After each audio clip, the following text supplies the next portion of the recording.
Today we're going to look at The Last Blade. Released on December 5th, 1997, this 474 megabit weapons-based fighter is set in Japan in 1863 during the Bakumatsu period. This era of Japan was a transition from the traditional ways, isolated from other societies, to a more modern approach based on Western influences, thus the game's title references the end of feudal Japan. Japan is experiencing a series of disturbances caused by the opening of Hell's Gate. Hell's Gate separates the world of the living from the world of the dead. It's guarded by the four beast gods, the Blue Dragon, Red Phoenix, White Tiger, and the Black Tortoise. These gods have taken on human form, and one of them became tired of protecting humanity and decided to open the gate, which causes chaos throughout the land. These events attracted the attention of the other gods and individuals who seek to destroy the source of chaos. I'm kicking things off with the graphics, animation, and audio. The backgrounds are lavish. They're diverse, colorful, highly detailed, and full of life, ranging from towns and villages, a port at sunset, the inside of a ship, a forest at nightfall with passing clouds casting darkness over a full moon, and much more.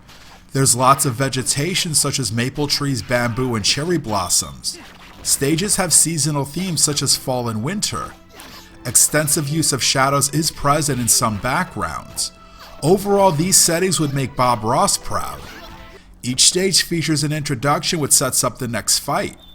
One stage that stands out is the winter stage where snow on the trees and house fall when a fighter is knocked down. This also leaves an imprint in the snow on the ground which reaccumulates over time. The characters are outfitted in a variety of kimono, formal wear, and other garments, giving many of them a graceful look. Their animations are outstanding. You will see the flow of the fighters' hair and clothing when in motion or in their stance. Some characters have additional animations when they're idle for a bit. Fighters have multiple knockdown animations depending on how they fall. The tracks in The Last Blade are a combination of instrumentals and ambient sounds. The instrumentals have a relaxing tune with emphasis on piano and strings. The ambient sounds vary based on the environment. In populated areas you'll hear people, which include Westerners as per the intro, conversing and cheering with some instruments played in the background. In other areas you'll hear birds chirping, howling winds, crashing waves, rainfall, thunder, and more. The ambient tracks make for great meditation music. Overall, the soundtrack does a great job drawing you into each location. For some stages, I prefer ambient sounds over instrumentals, with my favorite being the winds and swaying branches in the bamboo forest.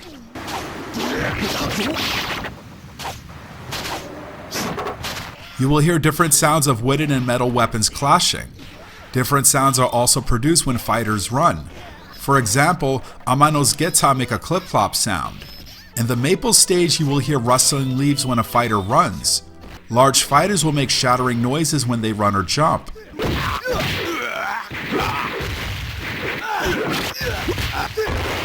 The Last Blade features a cast of 14 fighters, 12 of which are playable by default.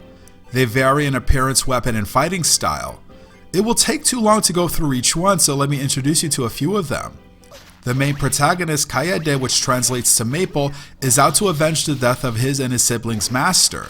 His katana unleashes lightning attacks. He has an awakened form which grants him additional moves, but this gradually decreases his health. Zansetsu, a ninja that fights with daggers, uses stealth and speed in combat.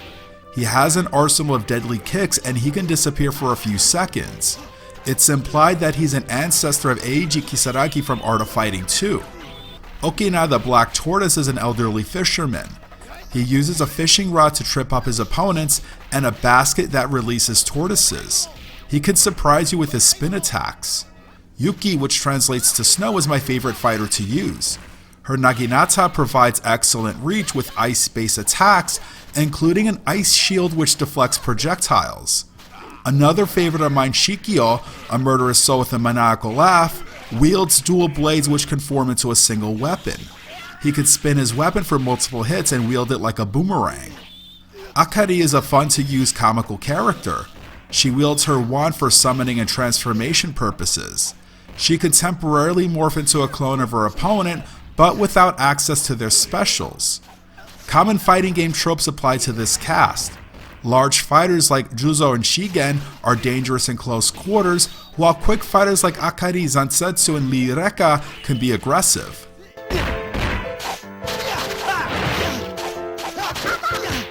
You fight 10 matches with some battles against rival opponents at certain points during the game. There is dialogue exchanged before these matches to advance the plot. Ultimately, you reach Hades' Gate where you fight Musashi, a massive warrior that fights with 2 katana which unleash serious damage. Your best bet is to keep your distance and wait for him to attack and then move in and counter.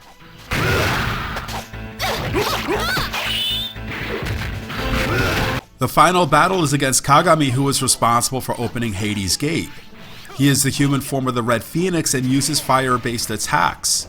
Like Kaede, he has an awakened form which grants him additional moves.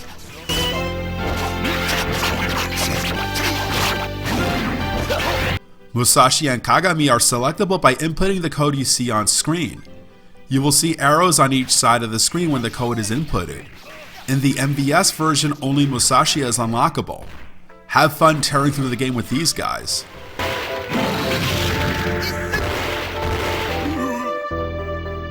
You often hear that The Last Blade is a spiritual successor to the Samurai Shodown series, as the latter would end up having a 7-year hiatus on the Neo Geo MVS. While The Last Blade utilizes elements from the Samurai Shodown games, particularly parts 3 and 4, it offers several features that make it stand out on its own. There are many options for offense, defense, and movement. On offense, the attack buttons are used for weak, strong, and overhead slashes and kicks. Using the joystick along with these buttons performs additional attacks like punches, a long-range slash, throws, pursuit attacks, a strong kick which knocks your opponent across the screen, and a sweeping kick. The Last Blade is a combo-friendly fighter. All characters can use a basic chain combo, which was previously used in Samurai Shodown 4, by inputting specific joystick and button commands, which can be cancelled into other attacks. Other combos are possible as well. Some attacks, along with excessive blocking, can disarm you or your opponent, which disables some special moves and repelling. If timed right, a match can end with a fatal slash to your opponent, splitting them in half, spewing lots of blood. Double knockouts and time limit draws count as a win for both fighters, so avoid this scenario if you're down 1-0 in a match.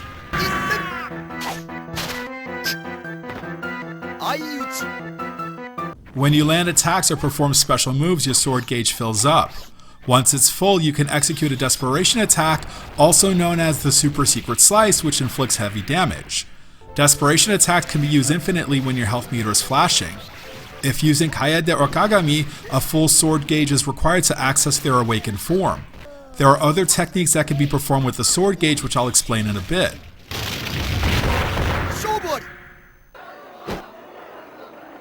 Like many Neo Geo fighting games, the stages scale out when the fighters are far apart from each other. Movements include a quick retreat and running, though some fighters will quick hop instead of run. You can control the height and length of your jumps and block attacks while in mid-air. An important defensive tactic is repelling, which is done with the press of a button. If timed right, a repelled attack knocks back your opponent, briefly stunning them. You can follow this up with an attack or a short combo. Using the joystick with the repel button deflects low or non-projectile special attacks, but it's ineffective against projectile and desperation attacks. Mistiming the repel leaves you open to taking damage. At the halfway point of the game, this tactic becomes very useful. The Last Blade features 2 fighting modes, Power and Speed. This is selected after choosing your fighter. Each mode offers a distinct style of play with their advantages and disadvantages. Power mode gives you high damage output with regular attacks inflicting chip damage when blocked. When your sword gauge is full and your life bar is flashing, You can execute a super desperation attack, also named the Hidden Secret Slice, which can deplete more than 50% of a full health bar for some attacks. You can perform a super cancel, which cancels a special attack into a desperation attack. The disadvantages of power mode are slow attack speed and the difficulty of chaining together long combos. Speed mode offers quicker attack speed and easy to perform combos. When your sword gauge is full and your life bar is flashing, you can perform the Furious Fandango, which is a custom speed combo a la Street Fighter Alpha 2. Your sword gauge depletes, giving you a limited amount of time to string together attacks to your liking. The disadvantages of speed mode are lower attack strength versus power mode, and super cancels are unavailable. Power mode is well suited for large fighters like Juzo and Shigen. I use this mode with Kaede, Yuki, Shikio, Moria, and Washikuza. I go with speed mode for quick and short range fighters like Zansetsu, Akari, and Rireka. A system similar to the power and speed modes would be implemented in Street Fighter Alpha 3, which was released several months later.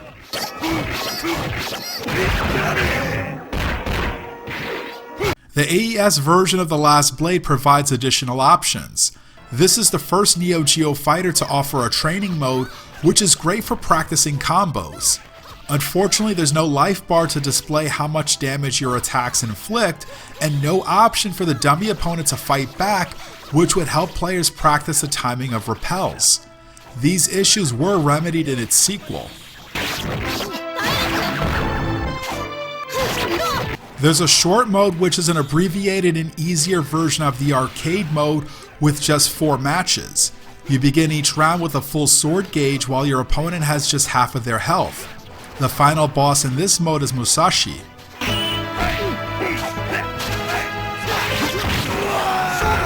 Finally, there's a time attack mode where you defeat as many fighters as you can in 90 seconds. When you defeat a fighter, another one jumps in. Your opponents start at half health and you won't lose health from their attacks. When the clock goes down to 30 seconds, your life bar depletes to the flashing point, granting access to the Super Desperation attack or Furious Fandango, yet you still won't lose health from their attacks.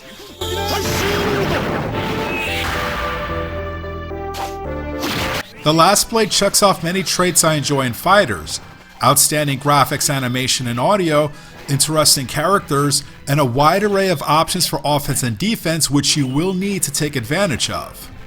The arsenal of moves is abundant, with Zansetsu standing out with 8 special moves. Finally, there's a nice combination of fast-paced action with timely offense and defense. The difficulty can greatly vary depending on who you fight and when.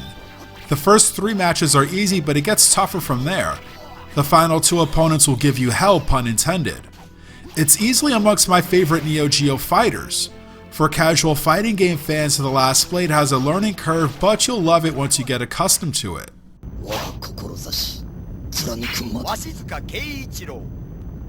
Any gripes I have with this game are minor. There are bouts of slowdown during some multi-hit attacks or action-intense moments. Some desperation and super desperation attacks transition to a plain backdrop, which looks kinda bland. There's your standard SNK grammatical and spelling errors in the dialogue. The demo fights in the attract mode are very short, which doesn't give you a sense of the action if you were to pass by this game in an arcade.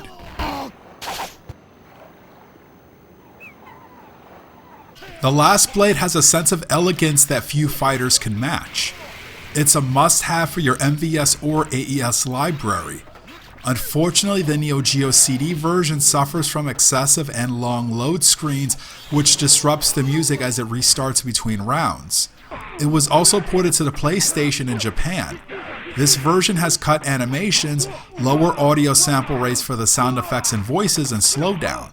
On the plus side, the load times are short with none between rounds, the gameplay is responsive, and there are extra features such as additional unlockable characters, an animated intro, and a gallery mode.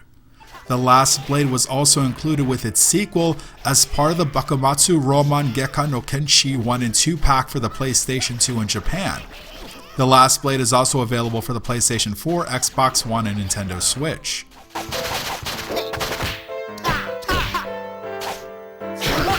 On a final note, the name Daisuke appears in the endgame credits. This is not Guilty Gear creator Daisuke Ishiwatari.